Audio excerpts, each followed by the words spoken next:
রাষ্ট্রনেতা রাহুল গান্ধী আওয়াজ তুলেছেন ছাত্র কি গুঞ্জ কোটা থেকে।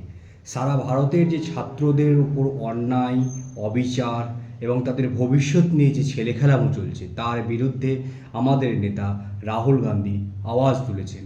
এই আওয়াজ ছাত্রদের ভবিষ্যতের জন্যে আওয়াজ। এই আওয়াজ আমার আপনার ইয়াং জেনারেশন জেনজির জন্যে আওয়াজ। এই আওয়াজ কর্মসংস্থানের জন্যে আওয়াজ। এই আওয়াজ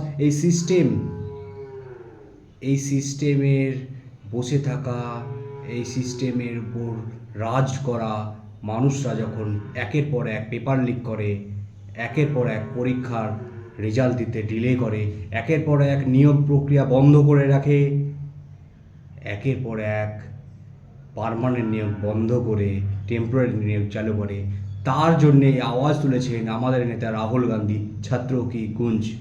এই আওয়াজে সকলে সামিল হই। আসুন আমি আপনি সকলে মিলে রাহুল গান্ধীর সঙ্গে হাতে হাত মিলাই।